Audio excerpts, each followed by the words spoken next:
it's not always about your job role. It's about you as an individual. Young people do that because they want to see how far their social is willing to go. We have to help these young people prepare for real life. You know what? There's more to us than just kicking a football and just rapping. Yeah. As a black man, I can be educated. Nana, What were you saying? I'm good, you know, bruv. So, this is I'll tell you the reason why. Our first guest and two fantastic guests. But first of all, how are you? Bruv, do you know what? I'm alright. Mm. But unfortunately, my grandma passed away a couple of days ago. My condolences, my bro. Yeah. Man. How you keeping? Yeah, I'm keeping alright, man. Yeah? Keeping alright. All right. Yeah, still here. Okay, She used to watch. She actually watched the podcast as well, innit? Oh, what'd she say? Yeah, in Ghana. Oh, that's my grandson. Yeah, so she actually watched the podcast in Ghana, innit? So yeah, so rest in peace, grandma. Yeah, rest in peace, man. Yeah, definitely, man. Well, it's 22 degrees today. The energy's right. Yeah. Everyone's looking good today. Yeah. The energy's fantastic. It's nice. Our first guests. And I thought, do you know what, right? Yeah. This podcast is about. It's about. You know, we work with many professionals, and the professionals that we work with, you know, they all work with young people, whether it's education, social care, fostering, semi-independency, youth offending, etc., etc. We're all interlinked. Yeah, we're all interlinked. And I thought, do you know what, yeah, I know some fantastic individuals, you know, some I talk to every day, some I talk to every now and then. Some who we've met. Yeah, that's right, yeah. And I just thought today, fostering and semi-independency are very similar, you know. You know, they both work with vulnerable young people. Yeah. And they all have their little, you know, shall I say, disagreements or politics, you know, dealing with local authorities. Yeah. Or education or social workers. You know, so yeah. So anyway, but before we start, you know, Guys, it's free, man. It is free. Like and subscribe. You know where to find the social worker and the mentor. We're on Twitter. We're on Spotify. You done the Apple thing yet? Oh, it's coming soon. Yeah. Yep, it's coming soon. The Apple's gonna be coming up. We're on Instagram. We're on TikTok. You know, so. But hang on a minute.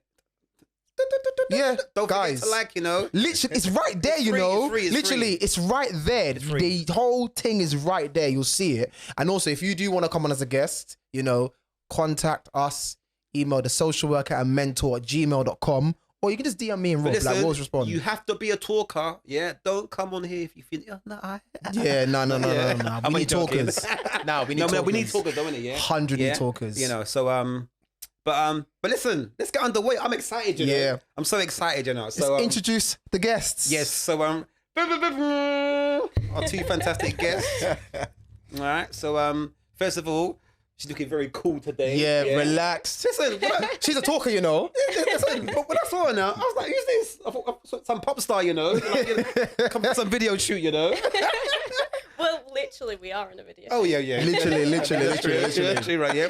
But introduce yourself. Thank you guys for having me. So, hi everyone, I'm Narges Kayumi and I am a foster carer, have been fostering mainstream for the past 4 years. I am also, I was a connected carer for my sister for about 7 years, and I am a qualified social worker working in the children's disability team, and I am care experienced.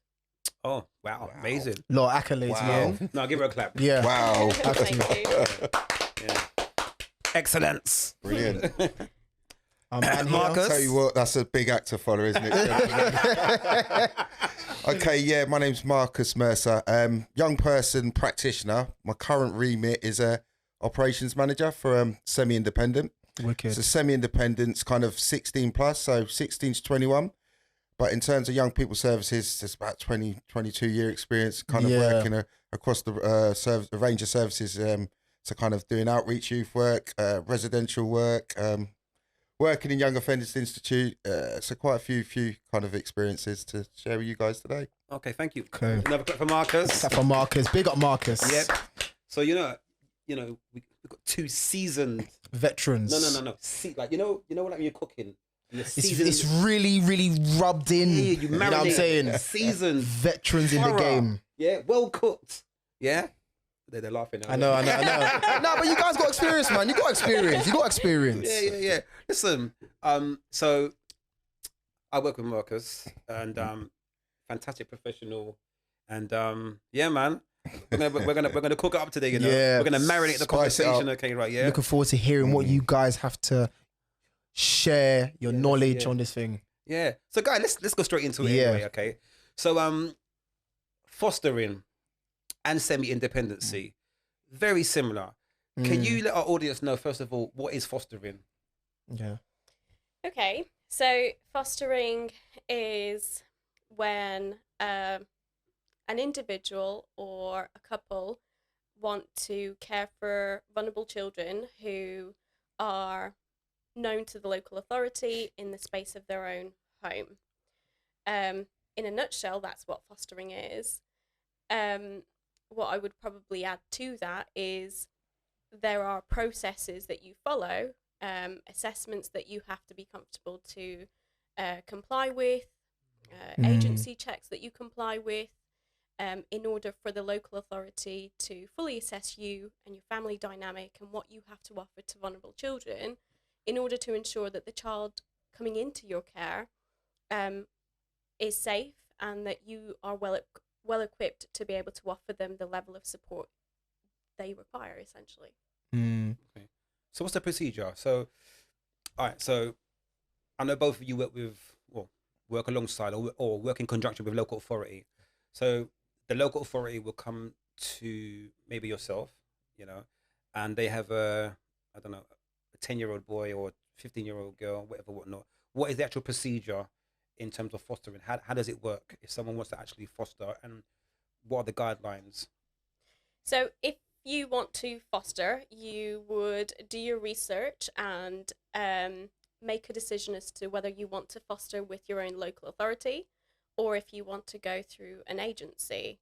There are various independent fostering agencies that you can apply through that are not connected to the local authority, that you can go through, and there's various IFAs. They're known as IFAs, as a short form, that you can apply through, and all IFAs offer a different service. They cater for different groups of people, so you'll have IFAs that are specially trained to cater for, let's say, specific families or people from specific religious backgrounds.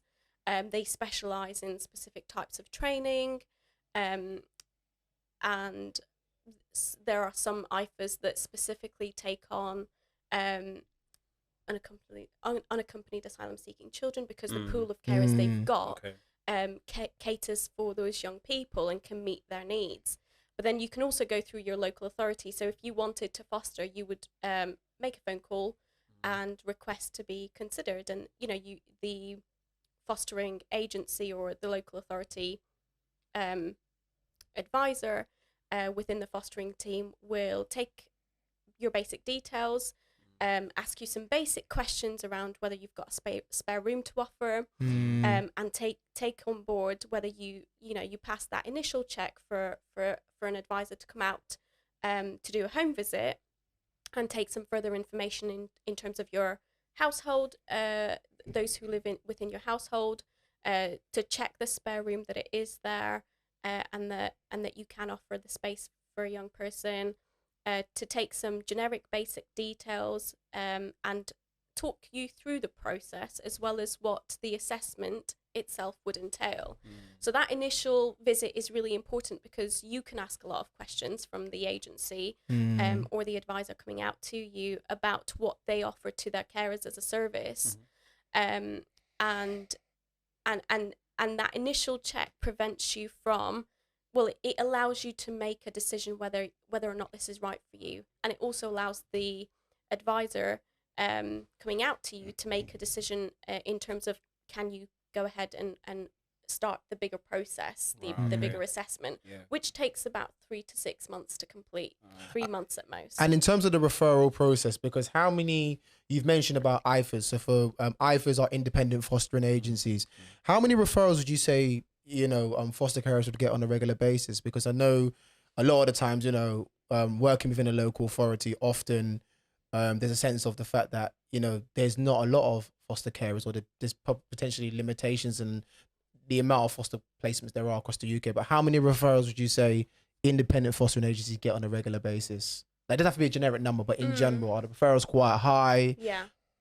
I don't know the specifics, but what I do know is that the number of carers within local authorities kind of match what independent fostering agencies get as well. So the competition's very tight, and I hate to refer it in those terms, but essentially it is that, because IFAs make profit to some extent from the carers that come to them. There are IFAs that are not for profit, but then there's IFAs that do make profit. Right. Because for every carer they have, I believe it's about they bring in from that one carer, I think 200,000 a year. Jeez. Right. I think that's the figure that I heard last. And I'm glad you touched upon that, because I think there is, you know, I mean, with me and Rob doing the podcast, there are lots of people who probably are watching this who will be saying that there's lots of foster carers who are only doing it for the fact that they're getting paid. That is the biggest incentives, and not so much for the welfare of the children that are coming in. I mean, how would you kind of respond to that? I know it's a big question and thing to put on you, but there's a general theme, not just within local authority, that local authority. Well, with a local authority. No, but I'm trying to be balanced here. Let me be balanced, bro. Let me balance. Yeah. And that was generically, that's not a person. Yeah, there's a general theme that in terms of like whether you're fostering or the care systems, actually, it's about making a dough. So in terms of foster carers, you know, I knew that question was going to come up. You know? Yeah. I gotta drop it. I gotta be honest, innit? Do you know what I mean? You know, we're social workers here. We gotta talk up the thing. Yeah, no, absolutely. And I agree. You have professionals who suggest that carers are doing it for the money. I've heard professionals say that. Right. As a professional myself, and you have people saying that as well. Carers saying that as well. Yeah. Absolutely. And I don't think there is any way of getting around that. Yeah. And addressing that until we change our mindset to say this is it. Until we take money out of the equation. That's right. Yeah. And until professionals start doing that, you can't expect families to stop doing that. Yeah, because one of the things I also wanted to, sorry, Robin, I know man's kind of taking over, apologies in it, but the reason why I think this is very important, because I've, in my experience, having worked with a lot of looked after children and cases that I've had, particularly whether it's long-term fostering or short-term fostering, one of the things that you regularly see in local authority is that in terms of foster carers, that placements actually tend to break down very quickly. A lot of the times, and I'm just being open and honest, it's not all foster carers, but I find that the moment that a child or young person goes into the foster care system, if, say, for example, that child or young person starts to display some sort of behavior, that the foster carer is very quick to go and say, actually, I want you out today. I want this placement out today. And obviously, yes, we need to have our disruption meetings. Sometimes we don't even get there. The foster carers are like, I want them out. And I just feel as though sometimes, I think for me, foster carers, you have to take on board that the young people who are coming into the system, who may be with you in a short term or long term, that something has happened within their family home, which is why they have to come into your care for a short-term basis. So if there's certain behaviors that you feel as though they're displaying, kind of calling it quits so early on that placement doesn't also help the young person. And I don't think it's right that you have young people jumping from one foster placement to another. I've had to fight with a lot of foster carers to go and say, please listen, let's try and stabilize it. I've been told as the social worker, no, actually, I want them gone. I agree with you, right? But before that point, I want to bring in Marcus. Yeah. Right, and I'll tell you the reason why I want to bring in Marcus, right? Yeah, because semi-independency. So quite similar. Can you just explain? So before your point's answered, right? Yeah. Because that's a valid point. Yeah. Very valid point that you made. Absolutely. But can you just let the audience know what is semi-independency? Okay, I suppose for those that don't know, it's very similar to fostering in terms of the remit of semi-independent. So it is a placement, a home. It could be a single placement, a flat. pretty much shared accommodation for 16 plus. So think about kids that have either been in care, coming out the care system, so called care leavers. Yeah. Kids that have had family or young people that have family relationship breakdowns. You've also got the unaccompanied minors that we're seeing a lot of coming over. Unfortunately, whatever you think of that, they still need to be supported and homed. Facts. Can you say that again, please, Marcus? I think you need to say what you just said again, because people like Sunak need to listen to this. Just run that back. So whatever people think about these unaccompanied minors coming into the country, they still need to be supported and housed. Thank you. So I think really just to kind of give you a quick summary, that's giving you a snapshot overview. It's a provision to support a young person's transition from being dependent on services and support to becoming independent. So what we've actually got within semi-independent, you'd have a supervisor or team leader that oversees the home. You'd have support workers that kind of come in and do shifts. So 24/7. So we don't close for Christmas or bank holidays. It's you keep working. So I think just to kind of what else I can add to that is you've got to be passionate, man. You've got to be passionate. Yeah, you're dealing with disruption. You're having disruption meetings. You're having strategy meetings, and it's the real kind of key thing is recognizing why you're there. We all need to get paid. But at the same time, you want to ensure that you've got the right people, right profile, right drive and passion for young people. So semi-independent is that's probably the best way to summarize it. And sorry, Rob, I just want to ask both of the Nagas and Mark's another question. I was going to just say, like, go on, man. What's like, so like Nagas, what's the procedure? Okay, so to getting signed up. So if a local authority has, a Timmy and a Jill, Timmy and Jill. What is that? That's our people, man. Timmy and Jill, man. That's our people, bro. That's our people. So what's the procedure like? Okay, so in terms of procedure, so generally what I talk about at native, so those that have been born in the UK. So generally, you'd probably find, unfortunately, a lot of these young people are known by social services, known by the local authorities, and they could be coming from kids residential. So it would be a case of just making a referral into our services, right? It's sometimes directly through the other provider. But normally it kind of goes through the personal advisor or social worker. Getting technical here. So social worker generally work with a young person from up to the age of 16 or sometimes 18, depending on their needs. So generally they would kind of make a referral to a provider that's known to them. I could be a lot more technical, but I'm going to keep it simple because we've got a brokerage service that's also there. But generally it's a social worker that make a referral to a provider like ours. We do... us as a provider, we'll look at the information. So you get like an assessment, a needs assessment, risk assessment. They might have a pathway plan as well. And it's about just establishing whether we can meet that need. And the idea of that is so we don't bring young people in that are going to not, I suppose, kind of fulfill their aspirations, move forward and be at risk of being terminated or kicked out. So the last thing we want to do is set people up to kind of fail. So the matching process, through the referral, through us making an assessment, it's kind of a decision's made whether we take on that young person or not. It can be a seamless transition depending on the people that are involved. Again, keeping it anonymized. But sometimes you will have problems for one reason or another. So that's one pathway for the native young people, kids born in the UK. Then you've got the unaccompanied minors. So slightly different process. Again, a lot of pressure on you guys, local authorities and social workers. I can appreciate that on the front line seeing it.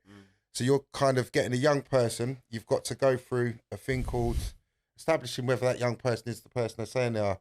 So it could be an age assessment, along with other different assessments. Because obviously there's risk. You don't want to be putting someone in who's too old into an environment. There's a provision for 16, 17, 18-year-olds. And they could be older than what they're saying. And they could be older. So I mean, there have been cases. You do unfortunately find that out. People are desperate. So they will take desperate measures to kind of to become safe and to kind of get into an environment that's going to help them to kind of move forward. So same principle, unaccompanied minors get picked up by the authorities, could be the police, then kind of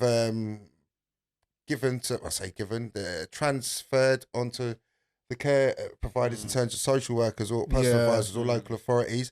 And then it is pretty much of a rush job to find a provider that can pick them up. That's right.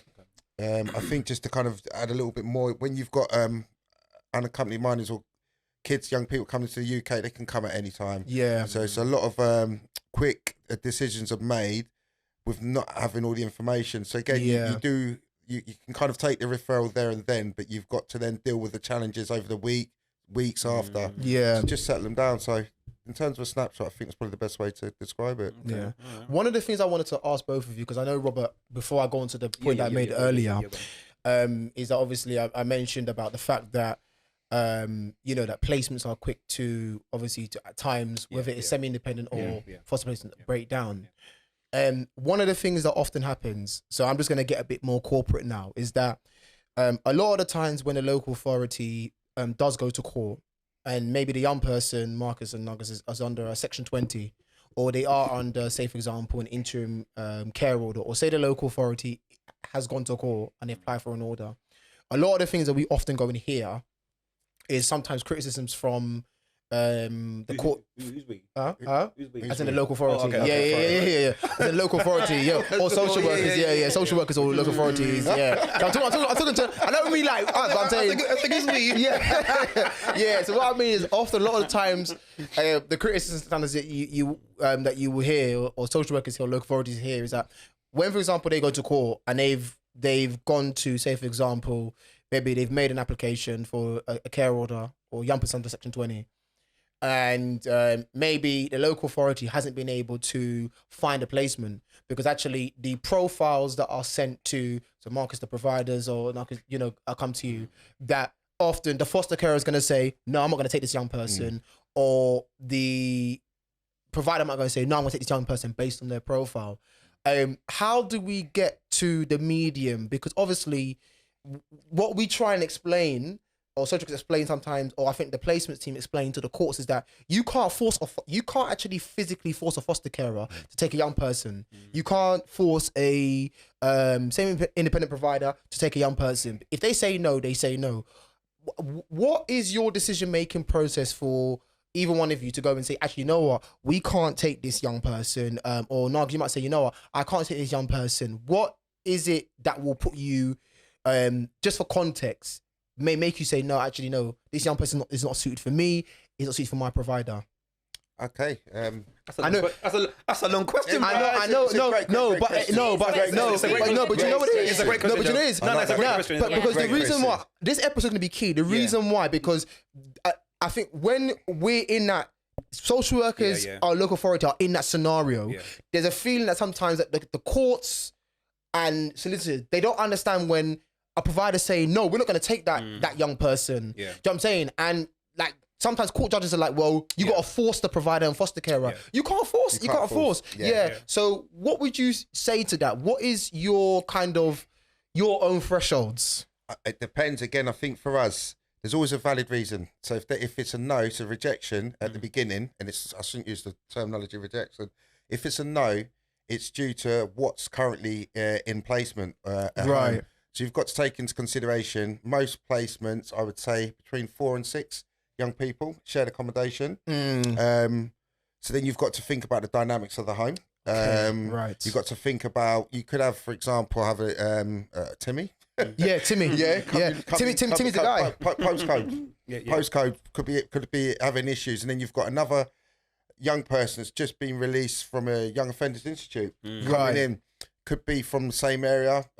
Could have a known association with another group or gang of young people. So it's understanding what's coming in and what you've got in placement. So you couldn't bring that person in because of the risk to both at staff and the wider audience. Very valid. That's probably the simplest way to simplify it. And 90% of the time it is that. I can't imagine it's not because just you've got a difficult young person or young individual. You've got to understand that they do come from complex situation, complex needs, and they're angry a lot of the time. But again, for the vast majority of people that are working in the sector, you'll find they're passionate and they would want to work with them. But again, the block is needs, history, and what you currently have in your placement at that time. So that's the thing that dictates it to us. I don't know how much flexibility is there. Like I said, I've used to use Timmy in the fact we could have someone else coming out from a Young Offenders Institute. We just couldn't match them. Nox? So, I wanted to come back to the point about finances. Finances, yeah, go back to that bit, yeah. But remind me to, okay? Yeah. Because I wanted to make a point on that. But in respect to referrals, so I'm going to give a personal experience without sharing details. GDPR. GDPR. Data protection. Yes. My first placement, naively, without giving it much thought and going ahead with it, was a Section 47. Jeez. Right. Your first time? Section 47. My first mainstream placement, when I went into mainstream fostering, after I finished fostering my sister, and she moved out, she went to her own flat. First mainstream placement was a Section 47 within the space of 2 to 3 weeks max. Jeez. Right, so guys, just before Nas continues, so a Section 47 under Children 1989 is whereby the child or young person is suffering significant harm. Yeah. So what would have happened is that the social worker would have had a strategy meeting with the professional network to discuss what the risks are. So the social worker, education, health, the police would all have a discussion. If that threshold is met, then a child protection inquiry, that's what it's called, Section 47, would be initiated. So, quick question, right? So, before you continue, how was you mentally and emotionally? Like, how aware was you of the implications of the seriousness and what could happen next? I was very much aware. I think at the time, I was in my first year of uni doing my MA degree for social work. Oh wow! Okay. Yeah. So I kind of knew what was going on, obviously reported what had happened to the out of hours team, and that's how it kind of escalated into a Section 47 assessment. I don't know if I should go into detail about what the risks were posed. You can, but just obviously, like I said, data protection. But so Timmy, Timmy, the young person, yeah. Timmy posed a risk to my own child. Right. That was the situation, and that's why the Section 47 took place. Now, I recently made a subject access request because I asked for that Section 47 assessment to be provided to me so that I can look over it, and I'm happy with the information that they've recorded to ensure that it's accurate. And it highlights what had happened and how the events had unfolded. But the social worker who completed that assessment did not share his report with me. And so when I made a subject access request a year ago, I found out that the social worker wrote that it was the carer's fault that the incident took place because there was inadequate supervision in place. Right. Bearing in mind, and purely because I was at home when the so-called incident happened, and I don't know what the social worker's interpretation or understanding was to suggest that there was inadequate supervision. Right. I was doing the dinner for the children, and the children were in the living room. I don't live in a Victorian house. I live in a new build house, and anyone who knows a new build home, there are tight spaces and the doors are right next to each other. The doors were wide open. Right. And so if you're telling me that that child requires more than that type of supervision, that child should not be in the foster placement. Right, absolutely. And just to continue, the Section 47 inquiry that was being undertaken, were you consulted because during that inquiry? So because it happened during a festive period, right, there was a lot of annual leaves. Okay. And there was a lot of managers absent. Oh, okay. And don't so get me started, don't set him off. Don't set him off. Don't set him off, innit? Don't set him off, innit? Yeah. I'm not going to set him off. Yeah. What I was told. Yeah. What I was told later on by managers who called me and apologized for the way things had been conducted. Right. Was that had there been appropriate management, supervision and oversight over the incident, it should not have escalated to a Section 47. Okay. I've never received that in writing, and it was a verbal thing that was said Right. via telephone conversation. But we'll go on to that at another time. Yeah.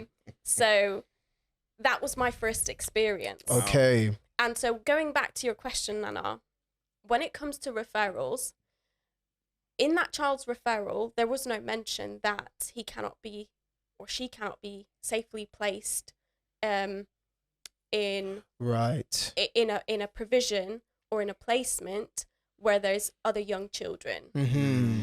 But the social worker's report suggested and very clearly stated, as a matter of fact, that this child's profile clearly states that they pose a risk to other children. But you would have got the profile though. And the profile and the referral did not state that. Right. So the discrepancies within the referral process. Absolutely. I can ask both of you. This is a question to both of you. Okay? Yeah. I've had experience where I've gone to, specific semi-independent homes, and the social workers. So, example, the young person might be high risk, but on the application, Their profile, on their profile, it's moderate.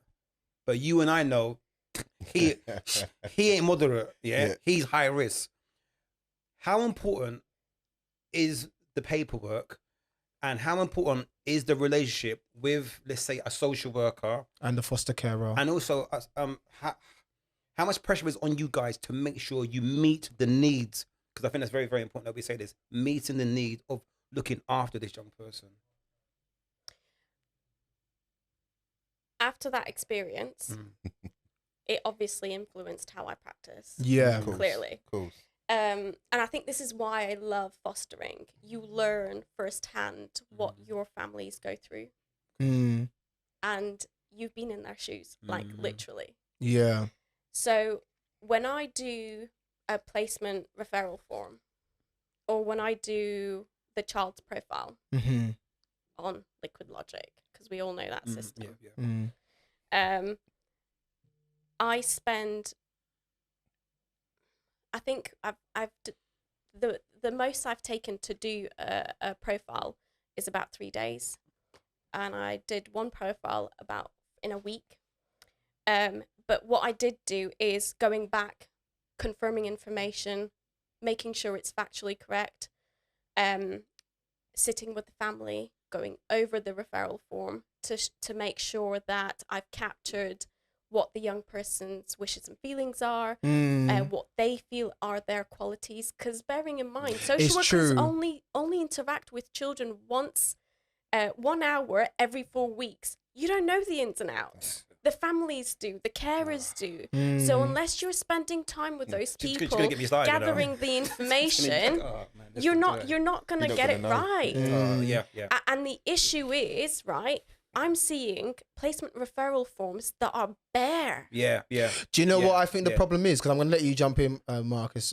I think what the problem is, and I know he's going to come at me anyway, innit? But I think the issue is that I think when there's high pressing issues, and I think the social workers are getting a lot of pressure from their managers in terms of the placement profiles, what they're doing is that they're rushing.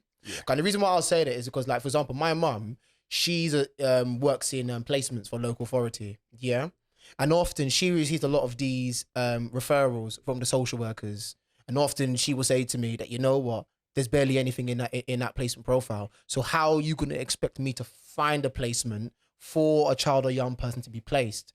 And what she often hears from the social workers is that, you know what, I'm in a rush and all this and all that. They've got their manager on them, and I'm not gonna talk about caseloads, but I think what it is that the pressure gets to the social workers at the point that the quality and the key information of that referral that should go to your sales markers or go to Nagas is not even there. So if something does happen, you're like, well, actually, it's not there in the profile. So you're telling me it's my fault, but you didn't put this information to me, because as you said, Marcus, earlier, the information in the profile is what you go by in terms of how you match that young person with the other young people who come into your placement.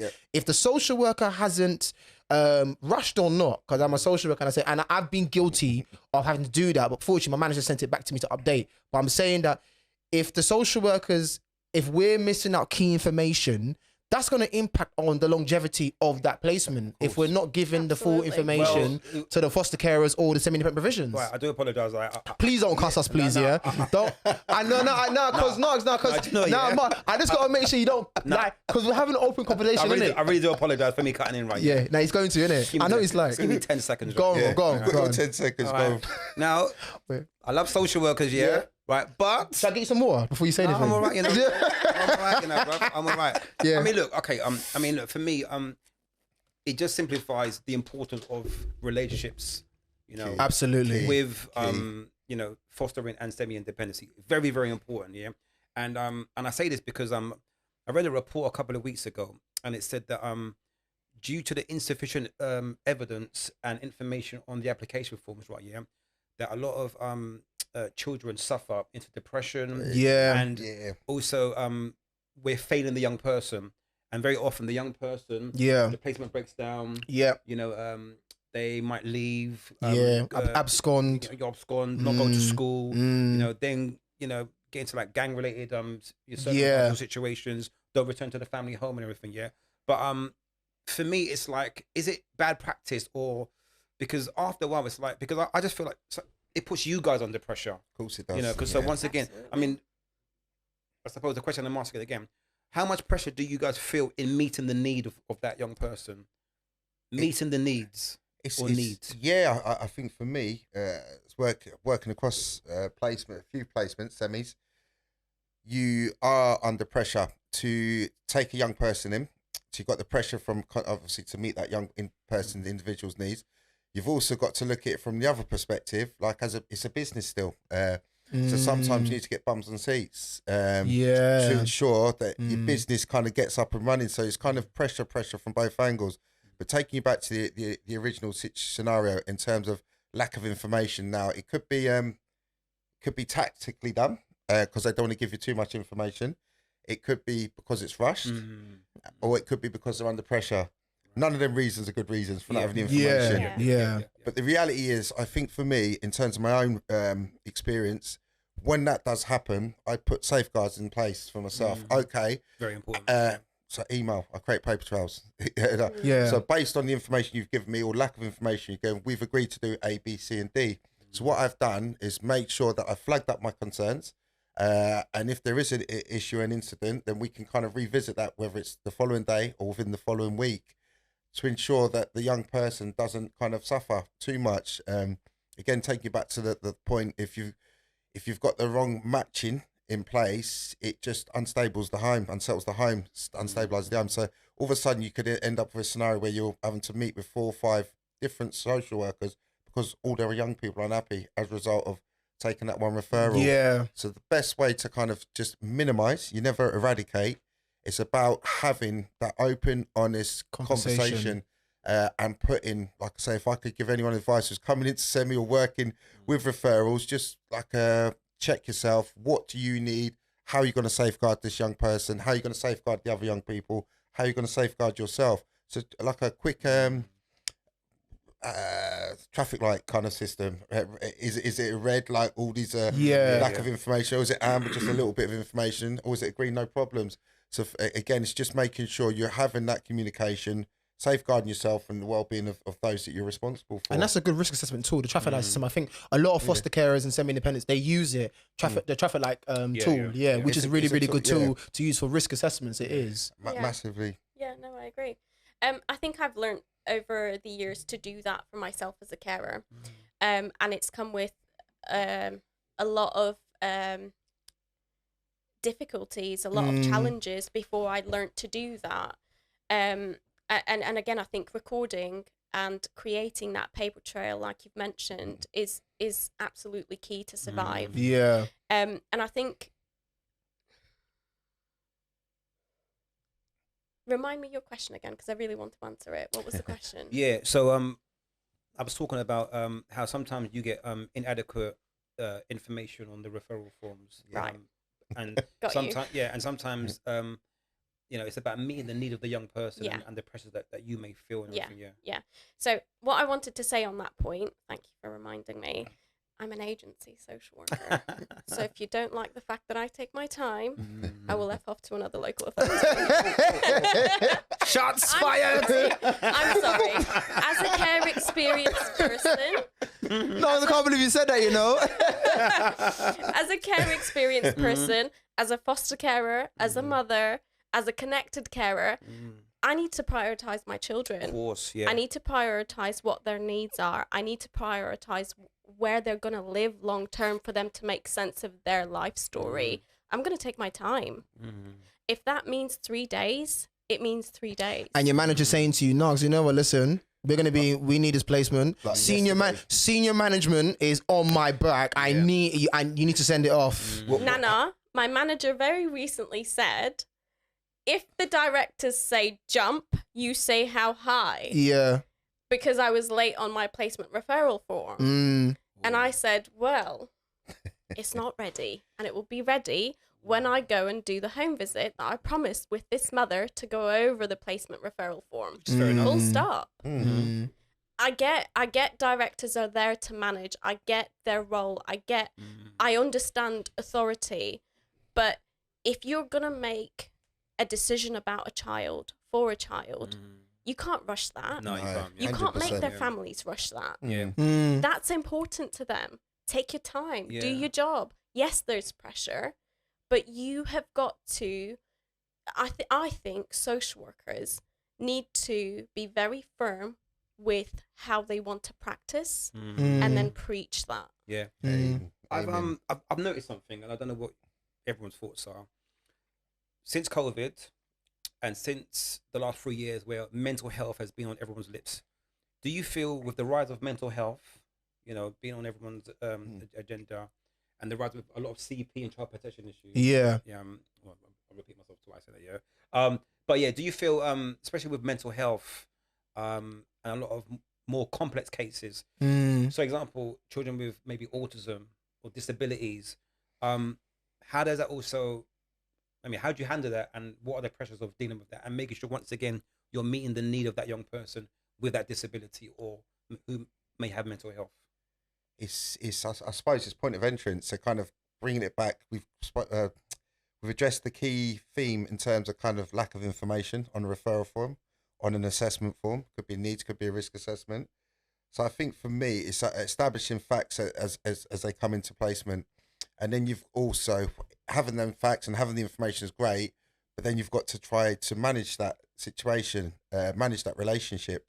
So you've got to form a relationship, understand where their thresholds in terms of what's uncomfortable for them, where they feel comfortable. And that could be a trivial thing like maybe just coming sitting down at the table and having dinner with others.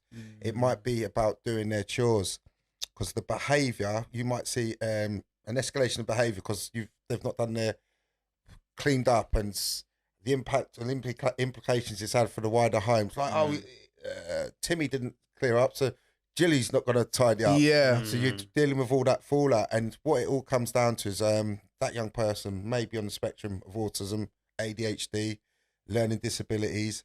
So it's how do you kind of, I suppose, morph that into a conducive environment for all young people and for staff. And again, for me, the key thing is it's about time and communication. Whether if or if not you've got the information on a referral form or on a needs assessment, that's added value. But the ability, time, and empathy to sit down and spend time and really get that young person to buy in, that's the key for me. It's never going to be an ideal situation still, because they've got their needs, and you're going to have escalations here. But it's just trying to put your best foot forward. That's what I like to say. I don't know if that's answered that. It does. But Nargs, I want you to answer that question, the one I asked earlier, in terms of, and also Marcus as well, about whether, whether it is to do with money. But it's a question that I think, it does need to be answered. In the papers. Yeah, because that's what a lot of people feel, that the fostering business, they're only in it for money. Yeah. What's your response?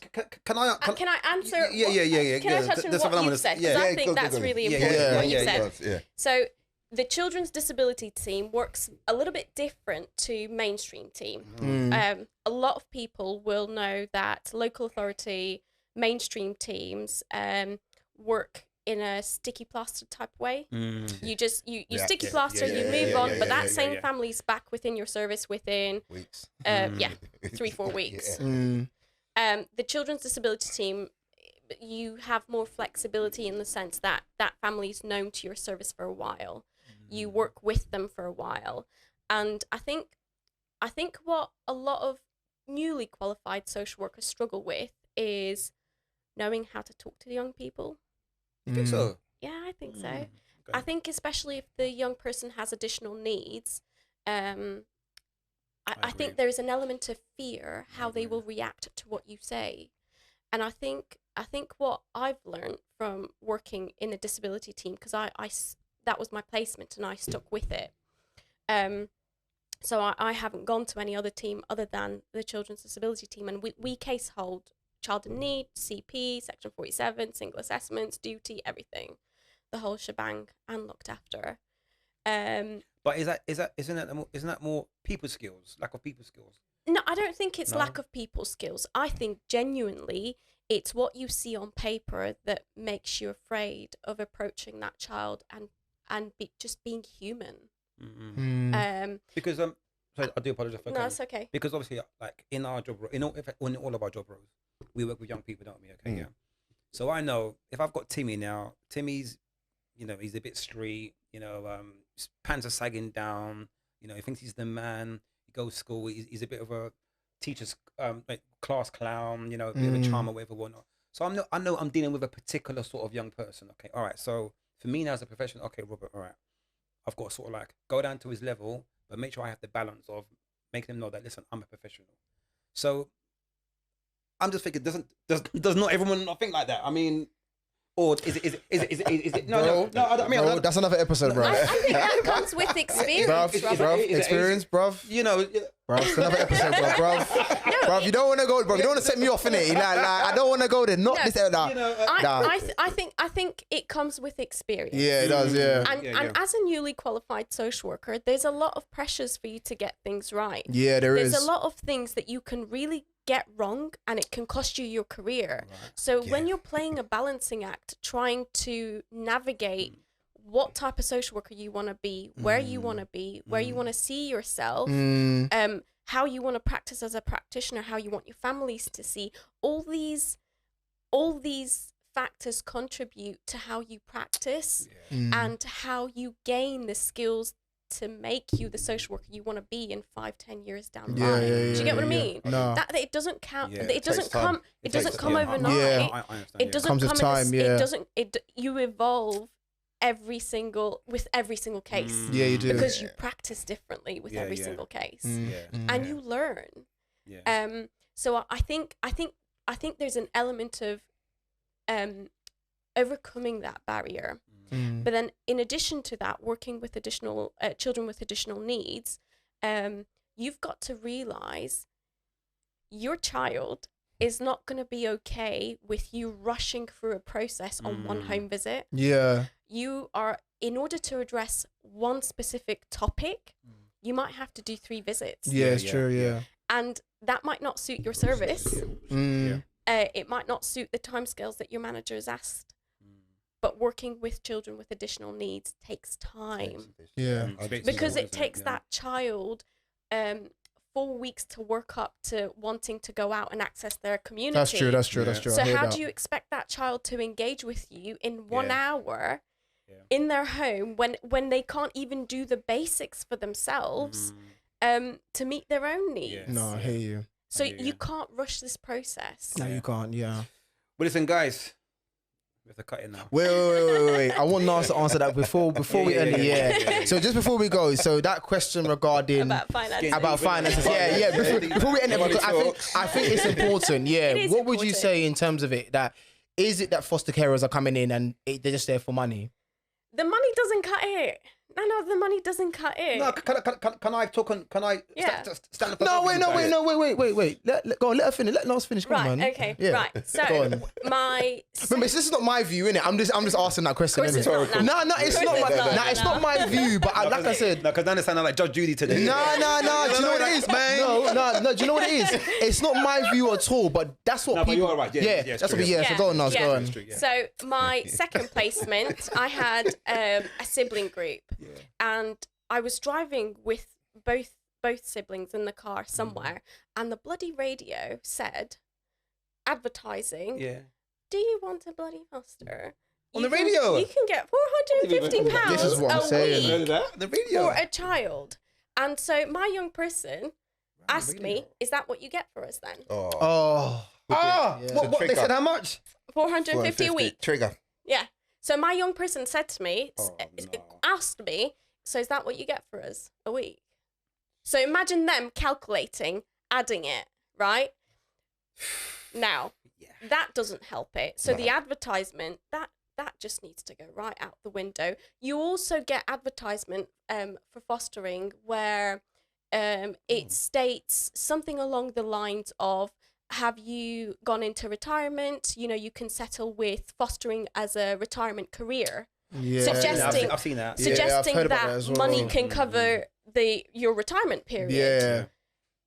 No. And this is where the stigma's coming from. Absolutely, because Yeah. you've got the media advertising fostering as though the money is pocketed in the carers. Yeah. The carers pocket the money. They don't. And they don't, and we all know that. Yeah, and the thing is, I think that's not the that's not the case. I'm saying, and this is the thing, bro. Like the stigma. No, but what Nancy's saying, bro. She's right. Yeah, it's the media. It's the media. It's Yeah, the media. because when a lot of people say that, it's like, because I've spoken to foster carers, and it's like, no, what they're saying, no, that's not true. Like they think, oh yeah, we take all these children, and then it don't run like that. No, it doesn't. Yeah, it don't run like It that. doesn't. Yeah. And the thing is, right, the teenagers you foster these days are not stupid.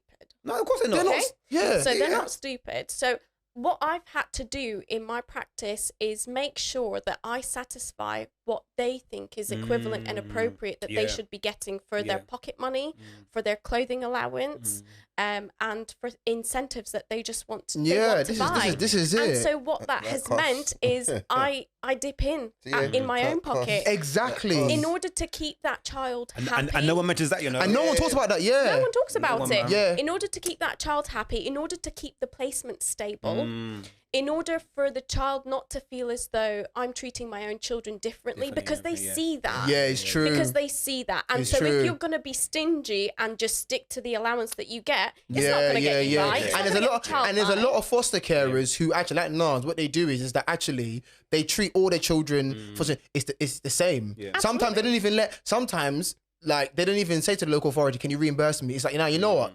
This child home fostering, you're part of the family. Part of the family now. Yeah. And that's what people don't hear. The argument is not worth it with the local authority. It's just not worth it. Because when you argue, that's when you are viewed as a carer who is doing it for the money. And I'm saying this from experience because when I did my subject access request, I saw a supervising social worker commenting and saying on my file that, so when we asked our second bedroom to be approved for us to be able to intake another child, because I had a sibling group placed with me, but only approved to take on one child. And when that sibling placement broke down, I had an unrelated placement with me. So I had two unrelated children with me. So it didn't match what my fostering requirements allow me to take on. Yeah. So I requested for that to be approved through panel, and that was my rationale behind it. I spoke to my supervising social worker about it, but then the supervising social worker took that to the manager, and reflective supervision in one line wrote, the supervising social worker believes that the carer's motivation to increase their intake is financial. And you know what? I was just about to say that. And bro, this is this and the stigma of fostering. It's not like that because I know fantastic foster carers who is the motivation is not even money. It's not to do with that. There's foster carers who foster children for years and they give them great outcomes. All right, guys. Well, listen. We do have these guests for another episode. Another episode, I yeah. want to say There's so much so more. much to say. Yeah, No, you are. You are. But guys, thank you so much for the episode. Hold tight. Yeah, but no, thank you so much, for this episode. But guys, they're gonna be here for another episode. So listen, don't worry. But you know what to do. You like, you subscribe, you share. We're on Twitter. You know what to do. But we'll be back, yeah. So, guys, we'll see you soon.